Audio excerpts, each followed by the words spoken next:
Hi, and welcome to InfoSec Pros. I'm Kayne, the field CISO at Hyperproof, and I'm joined today by Jim Rutt, CISO and CIO at the Dana Foundation. Welcome to the show, Jim. Thanks for having me, Kane. Looking forward to the discussion. As am I. And because this is a live stream, if you've got a question for Jim, or a question about the Dana Foundation, or about Hyperproof, please drop it into the comments on either LinkedIn or on YouTube, and we'll take those as we go. So just to start off at the very top, Jim, tell us a little bit about yourself, what you do, and also what the Dana Foundation does, because I know you and I have talked about the confusion over which Dana Foundation and what are they about? It's either the Dana Foundation, the Dana-Farber Cancer Institute, the Dana Center. We get confused with all of them, Kane. So I run tech and cyber at the Dana Foundation. We're located in New York. We're about to celebrate our 75th birthday as well. We were founded in 1950. So our focus is on neuroscience, or has been, I should say, for the past 32 years. So the first 18 years were in arts and education, pretty standard fare for a private foundation.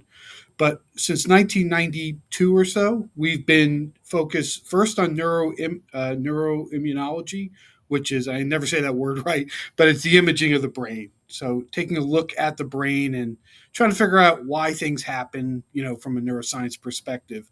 About 3 years ago, we brought on, or there was new leadership that was brought on.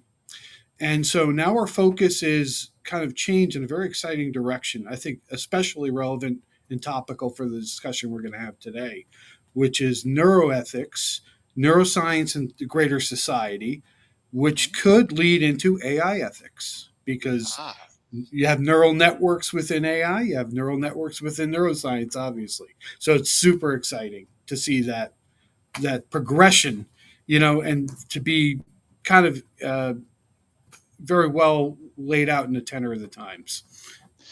Yeah, and I think that's a really essential topic these days around ethics and around artificial intelligence. I think there's a number of social conversations happening about that, right? Certainly. Well, let's talk about some of the areas where Dana Foundation is currently using AI. Before we get into some of your suggestions about like how to perhaps ethics associated with it, but how are you currently using AI, and are you seeing any real specific benefits from it? We are, but we're taking a very measured approach, both in form and expectation. So, about 7 or 8 months ago, I realized the need to address this head on. So, there's a lot of questions about AI, obviously, because it's something new. I mean, new in, I would say, the public vernacular. We as professionals have known about machine learning and some of the formational aspects of AI for many years, I'm sure. But so I started taking a look at it and figuring out how best to both get some value out of it, but make sure to mitigate whatever risks that could be associated. We're still in the early innings, in my mind. I'm sure there are risks out there that have not been fully mapped and accounted for. So essentially, we start here internally, probably a very similar use case to a lot of other folks dabbing their toe into the AI pool and looking at trying to see if we can get efficiencies around mostly back office operations to start. So finance, we use ChatGPT, we use Microsoft's Office 365 Copilot tactically. Besides ChatGPT, we use a couple other off the shelf, I would say, GPT type models as well. We're using some of the AI capabilities that are recently infused with some SaaS platforms that are standard here at the foundation. Eventually, our goal is to bring more of a closed source or a closed model approach towards usage of AI as we get more specific in the data, and also the analyses that we plan to do to further future programmatic development here. It's going to be a little more sensitive, so we want to make sure we have a greater measure of control, as it were, for these. Okay, so it sounds right now your benefits are qualitative, not necessarily quantitative. Like you can't throw up a hard number and say by using, I don't know, ChatGPT or by using Copilot, we saved 20 hours a week on some routine task. You don't have those sorts of numbers quite yet.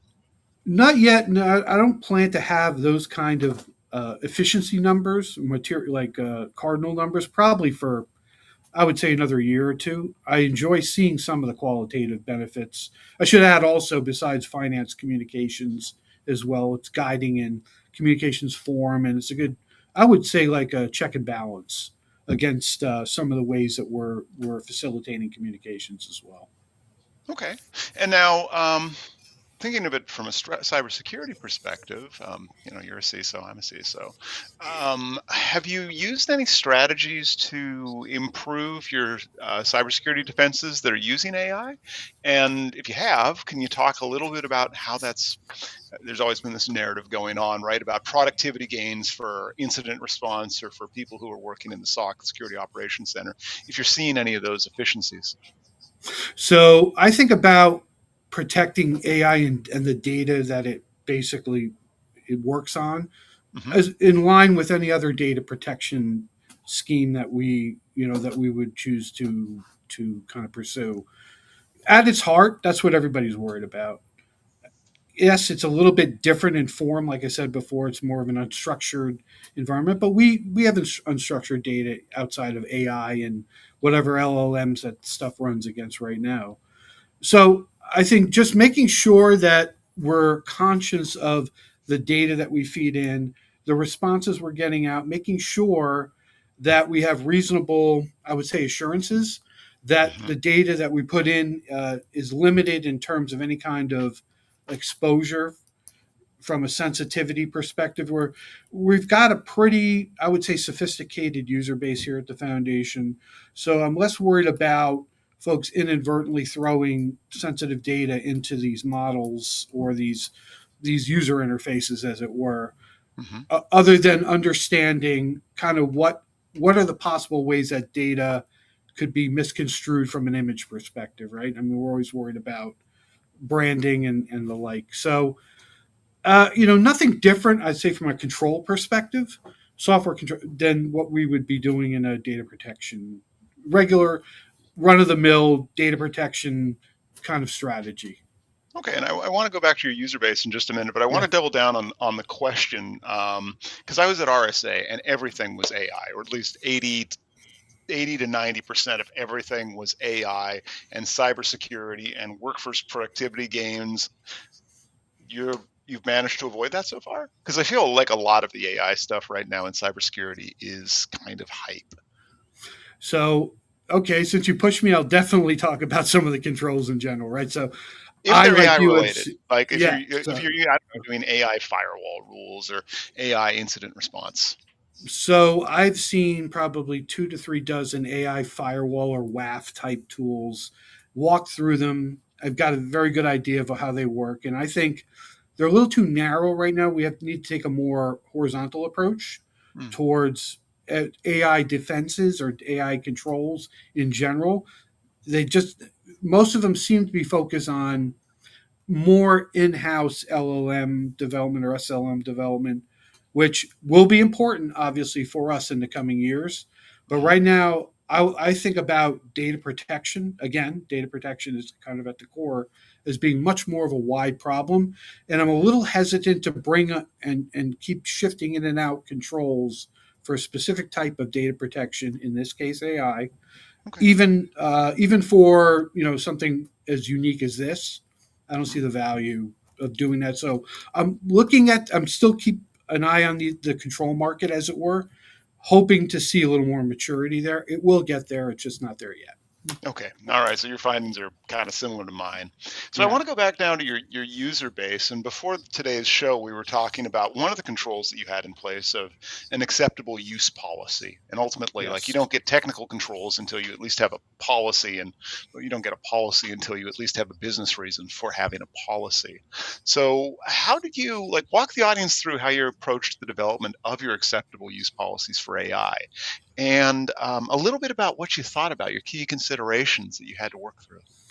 Knowing at the beginning, Kane, I wanted to make sure that we hit this issue, as it were, of AI head on, Hmm. rather than wait for the demand, as it were, to bubble up afterwards and kind of play catch up. So I thought about what would I expect from our user base, again, from a regular data perspective, how to act. What's good common sense, stewardship of the foundation's data, uh, in a responsible, ethical manner that you would for anything else. You think Hmm. about policies that we've had about using the internet. I mean, as simple as that is, there's kind of a parallel between that and the usage of AI, because you're looking to get the same type of results in most cases, right? You're querying a model, you're trying to get a result, or you're feeding data in, and you want to make sure you're not feeding anything sensitive or something else that you don't want to leave the perimeter, as it were. So in building it, it was fairly simple, but we had to think about some of the specifics around the ethics and the like, because that's something we haven't touched on. And I think bringing that in at an early stage and developing that, obviously there's templates galore out there if anybody wanted to copy anything, but there's certainly, for our perspective, being a member, kind of a quasi science community, I think it Hmm. was important that we address these types of things head on. Yeah, I think that's a great point, and I like that you were proactive about it. I Mm. think we're seeing. I don't know if you saw the thing out of Colorado, their new employment labor AI. That's going to be subject to litigation, I suspect. But we're I also did seeing too. a whole bunch of AI developments. And since you wrote your policy, have you really had to update your policy based on any of these external regulatory or legal factors? Less on that, Kane, and more on any new functionality that I might see, to make sure that those gaps we think about, even if we have not specifically adopted tools that employ any kind of new functionality. And this is a great point. I suspect this is one acceptable use policy I'm going to be front and center, ready for updating at any given time, because of just the rapid ascent of development in this area. I mean, it's crazy. And I'm trying to forecast as best I can where this technology can lead us as practitioners, for what benefits it can bring to users and what risks it can bring to all of us. So it's I want to get ahead of it, and it's not the easiest thing. As you know, we're getting pounded with information about this stuff, and I subscribe to a ton of stuff as well as you do, I suspect, Hmm. and keeping up with it is kind of a treadmill. But I think where we can keep ahead of these things as much as we can, it's better than trying to follow and get ourselves into a hole. All right. All right. I think that's it's a good point. You also, at the top of the show, had talked about integrating some of these technologies like ChatGPT and Microsoft's Copilot. And I'm guessing you didn't just, FOMO it. You probably had some defined processes. So, at a high level, can you talk us through how the Dana Foundation integrates new AI solutions into your stack, and also how you make sure that it actually is working towards your organizational goals? So in terms of the latter, how it works into our goals, we still have some challenges because we don't have predefined KPIs on what we expect out of them. So Hmm. I would say, more or less, we're for the newer pieces, we're very flexible, minus the areas of acceptable use that have already been defined. Hmm. I think the other benefit of bringing that acceptable use policy is to help folks learn also how to use the technology in kind of a roundabout way. I think they pay more attention to and there's a ton of tutorials for all the tools that I've described before. So, thankfully, a lot of our folks have taken initiative to try to learn these things. I would like to formalize training at some point. Hmm. I see that happening definitely within the next quarter or so here at Dana. It's going to be very exciting. So we're on board to. I've kind of answered the question in a roundabout way, but for the standalone type of tools, I think we need to firm up some training there, but that gap will be closed quick. It's Right. more also of the, I would call it, infused AI pieces within some of the SaaS productivity tools that we use outside of Office 365 or some of these other things, and getting folks to understand exactly what to expect out of them. And in some cases, we don't see a clear benefit, but it'd be Mhm. interesting just to see if there's any side benefits from them. So, Yeah, you actually reminded me of a thing that recently blew up on LinkedIn around Slack. and around their AI model. How do you keep track of that, Jim? About all of these new SaaS products or existing SaaS products that we have that say, "Look, we've built AI into our thing," and they're not always consistent or good about providing those updates to folks. How are you tracking that? So luckily we had that huge blow up with Zoom, I think about a year ago, I think, or Yep, 9 months ago. I remember That that was one.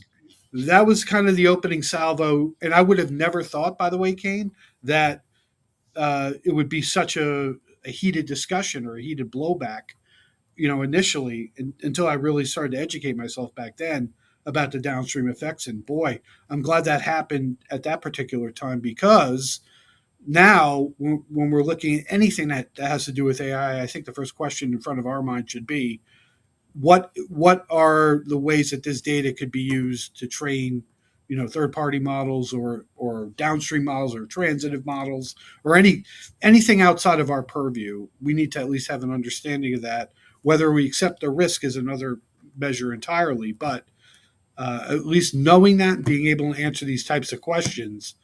And to kind of add to that, I thought it was interesting just yesterday, I believe, or 2 days ago, the announcement with Microsoft infusing Copilot directly within their new. There's some new laptop models, I believe. Yep. That has already brought up a lot of questions here. I'm thinking about potential deployment of some of these things, and now I'm kind of stepping back a little bit, although I'm excited to see if that could really help take some of our practitioners to the next level. Some of the capabilities from the very reasons that you just described, I think are giving me pause. Yeah, I think that's a interesting problem space that we continue to see. It reminds me of, the some prior technologies, like when cloud first came out, there was a lot of hype about it, and then everybody kind of just moved rapidly into it without some of the considerations that perhaps those organizations should have taken. Yeah, it's an interesting point. I'd like to step on that one for a second, because we were one of the early adopters in cloud. In my mind, though, my prime moving case for that was to get out of the data center business. And I think being Hmm. here in New York, we in the past 25 years we have had what I would call five major business interruption incidents, which gave enough precedent and enough risk mitigation for us to kind of go into the unknown at that time. And that type of a calculated risk Hmm. had benefits that we're still drawing on, I'd say 10, 15 years later. So I don't know if I'd be willing to take that level of risk again with AI and just go all in and throw everything into the pot. I think we're taking the right measured approach towards it, but I'm hoping to get commensurate returns on this eventually when we start measuring them. Yeah, that's an interesting point, especially based on something we were talking about before we started recording, where you were talking about. I'm going to mangle this, but I think you talked about privatizing or making one of your AI models, the Yeah. training data associated with it being proprietary or private. Um, so talk us through some of the factors about your decision to privatize an AI model as opposed to using a public one, and how are you going to secure that and make sure it's also Well, efficient to your end users? yeah, I think from a security perspective, I think it'd be the easiest way to do that. But I also think from a control perspective, which is one area that I think a lot of folks haven't thought about, in terms of being able to control the training processes. I mean, there's a lot of questions around cost and the like. Although I should hope we'll see some kind of economy of scale helping to drop the pricing in that area. Hmm. I just think the total what we plan to do around that could have repercussions internally. I'm not talking about outside repercussions in the foundation in terms of impact measurement of some of our programmatic areas, as well as a direction that we would want to take in the future. So, that's a little more core to our mission and vision. I'd like to keep that in house, so to speak, in the family, until we have a better idea of the outputs or the impact. At that point, I'd be willing then to look at other options or external to the foundation there. All right, but near term, you're looking at Yeah. actually making your own, because this is where a lot of those SaaS vendors, I think, are getting in trouble, is that they're assuming that not only can they have your outputs, but they can also take your training data and use it to train their own models. And what I'm hearing you're doing is using your own training data to improve your own model. At least in the short term. That's correct. I mean, again, when I get reasonable assurance, I would say that the risk there is low. Hmm. Uh, we'd be willing probably to, from a cost perspective, obviously, if it made sense, and also usability perspective, we would then look to to either publicize or non-privatize it. Fair enough. All right. And then how are you working on, I want to break this question up. I want to talk about domestic compliance before I talk about larger rest of world. Because we've seen, like we just mentioned, Colorado's thing, but also I know New York State did a thing with employment labor law associated with artificial intelligence, and we're seeing other artificial intelligence actions domestically. How are you really balancing those compliance demands with the need to innovate? Well, I think that's a superb question. I think before we even ask that question, it's how do we understand the possible ramifications of all these new statutes coming out in and of themselves, right? Even if Hmm. it's not an AI specific statute, you mentioned labor and law, there Hmm. could be other research type of implications. I mean, there's obviously not only legal but ethical concerns around some of these areas. This really opens up a can of worms, Kane. I think we're going to need AI to help us get through all the different regulations and kind of figure the gap analysis from that perspective. I ultimately we do the best we can. We start to think about it from I think the way that privacy regulations have been formed in some of these different states, as well as the European Union and the like. They've taken a good approach towards it. How practical is it to then extend those to other areas of regulatory risk? It's going to take a lot more research and a lot more time, but we're going to take it piece by piece as these things start to materialize. Yeah, did you see that thing out of, I want to say it was Utah, where they said, look, if you're an AI developer, you can participate in our AI research. I think that's a research foundation or research council, and that gives you reduced regulatory burdens in reporting. Is that something you've looked at? We haven't looked at it actively, but I could certainly see the draw for an offer like that. It takes a lot of the pressure off of somebody Hmm. to have to worry about that. It's certainly worth thinking about. I wonder if that model would be replicated more broadly. It'd be very interesting to see what the impact would be on the private sector. Some of these other areas where you do have to worry about these things out of band. Yeah, and I More to want to come. now, yeah, I want to rotate back now on privacy, because a lot of what I've been reading about is out of the EU, and it mostly has to do with the extraterritorial nature of GDPR.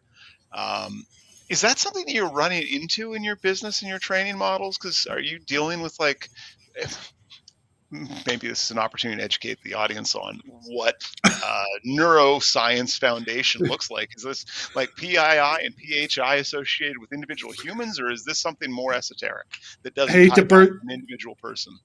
Yeah, hate to burst your bubble. We don't really use on a regular basis in any kind of operational data manipulation or work or analytics. We don't have to worry so much about PHI. It's more those are more abstracted out, or PII. We really don't have to worry about HIPAA or any of that kind of stuff. Thankfully, I've been in Mhm. healthcare and I can understand the ramifications there. So I don't really have an understanding of how to like segment them out. But it would, I could certainly see a time where we expand some of our programs in that we have here at the foundation, and that kind of data starts to get collected and potentially gets exposed to a model. So we certainly have to plan ahead for this. And thankfully, we're kind of thinking about that progression in the right way, even before we start developing. Whereas there's been a lot of retrofit work, I should think, in regular structured data, and now even when that's extended, via RAG or some other method to LLMs, there's still a lot of thought that has to happen rather than just trying to plunk something in the middle and try to block this stuff. Pardon me, I had to cough there. Oh, Um, sorry. that's all right. I put myself on mute. Allergy season and all that. Yeah. Um, so moving past just the compliance, there's a couple risk management frameworks out there. There's NIST and there's the ISO one. Are you aligning your AI initiatives with either of those? So ISO, little high end for our taste, but I've always been a fan of the NIST 800 series for regular, I would say legacy risk management, right? Uh So huh. the NIST 800 series, and then the new cyber management framework. So I have looked at the NIST AI regulations. I like the core of it. Uh It's huh. very simpler to understand. Govern, map, measure, manage. I haven't really delved into the individual controls under each one of those headings, but I believe it will make for a good, I think, walk test for a lot of the controls that we may want to plan to bring on, but also thinking very carefully about how our data could possibly run afoul, or some of the actions that we take run afoul of it. And it would always be good to conform. I love frameworks for the reason of at least you have some measure of governance and provenance around this stuff, because there's so many unknowns, and the Right. changing nature of AI in general is going to multiply that effect as well. So at least we have some standard that we can shoot for. If we don't match it day one, it's obviously understandable. I think in cyber in general, as you well know, there's a lot of gaps that we've seen with a lot of Yep. organizations. So if we make our best effort to do that, I'm certainly satisfied. Okay. And then thinking of the larger risk management environment that we're in for AI, especially thinking of the deepfake case out of Maryland. How are you really addressing some of the personal and organizational risks associated with AI and the risk of, I don't know, executive deepfakes, whether they're being used for business email compromise or whether they're being used for just reputational harm? Well, hopefully the cyber gods answer my prayers, because I happened to see a startup just last week trying to solve this very problem around at least video deepfakes, right? I mean, there's other types of deepfakes that haven't even been addressed, but I think generally speaking, it's not gonna be the easiest thing to do. I mean, I saw, as well as that case in Maryland. I think about the one in Hong Kong with the tricking of the finance personnel to swindle $25 million. That to me smacks of not only poor understanding of what could happen, in a video situation, but poor internal controls for an organization. Same as business email. I liken it to business email compromise through Hmm. phishing, It's which very we are very similar, yeah. familiar. Very similar, and most of the time, my answer there is: have you checked your internal controls? Do you have the proper, double checking when it comes to any kind of monetary transfers? In most cases, there's some gaps there. We've firmed up those gaps here, but we are not infallible for a risk like this. This is something really new, and it could certainly evolve into something that we may have to give a secret handshake offhand, or have a out of band communication to verify our, or to have non repudiation, as it were. Right? Yeah, I do So think that's a really good point that you make there. And also, just as a reminder, this is a live event. So if the audience has questions in the chat, please do drop them in LinkedIn or on YouTube. We will see them, we will take them live. But Jim, sure. your point on really two-person control for any major financial transaction, that's something that I've seen a lot of organizations get better at, thankfully, since COVID, because we did see that during that same time, right, where it was possible to call somebody up, and because we were all accustomed to working remote, you couldn't just walk down the hallway in an office and say, "Hey, you actually telling me to do this thing, like change a bank routing number or an account number or make an off the books transaction?" Are you finding that those controls are working and that you might have adopted during COVID to defend against deepfakes? Yeah, they've been working well so far. In the abstract, Kane, it's very interesting. You think about two of the types of controls that can help out in your overall risk management, seem very easy in the abstract. One is, as we've been talking about, like a two-person control. The other one is MFA, like everybody Hmm. keeps talking about. And it's like, wow, just enable an MFA. As you and I know, there are certain issues, not so much issues, but challenges around that. Doing it at scale and in different work environments with different types of working devices, with different types of applications and platforms. So yeah, I mean, I see it as the same type of thing. It's in the abstract very easy to implement. In practice, a little bit more complicated. All right. So let's move on past deepfakes. Let's talk about trends in the future. So in your industry, where do you think AI is going to really make the most beneficial impact? And how are you preparing as a research foundation to really be in front of those trends? It's going to be very interesting, Kane, to see the type. So I should back up a little bit and explain what our main core work is here at the foundation. So we fund grants here. So there's a lot of work around grant submission, and I could certainly see the way that these ideas or these research proposals uh, get submitted, and what form they would take in the future. Hmm. And so AI will certainly have an impact on the way that research that our academic customers, as it were, start to submit these things, as well as start to take a lot of the, I would say, inefficiencies between finance and the actual programmatic part of our business, as it were, where we do a lot of outreach and we Hmm. really promote from an educational perspective, from the lay to the, I would say, to the very esoteric, what the brain is about. Hmm. In general, there's a number of foundations that do that, and we're part of that ecosystem. There's just a lot of there's still a lot of inefficiencies out there that can be solved by AI. Obviously, from an operational perspective, from a research perspective, it's going to be interesting to see at the forefront how it can impact the next generation, what I would call in research. And this is kind of out of my uh, out of my ballpark, but or out of my sandbox. But as brain computer interfaces start to become more mainstream, Hmm. these are the types of things that we're seeing, and how AI is going to make these things a lot better. It's going to be very, very interesting. But that's not something you're currently working on yourself. No, that's way beyond my pay grade. Oh boy, yeah, the cybersecurity controls associated with that and the risks associated with that. I think anybody who's thinking of the old William Gibson Neuromancer novels Yeah. might be very cautious in light of current events of cybersecurity issues associated with current technology, let alone an IoT that you directly connect to your head. Yeah, that's apropos, no question. Yeah, seems like a bit of a bad challenge there to address. Huh. But you're talking about at least finding inefficiencies. So, like one of the things that I find myself is just the sheer amount of research that I read, whether it's jurisprudence or law journals or regulatory filings. I find it's very easy to use an artificial intelligence to summarize it for me with a fairly good degree of efficacy.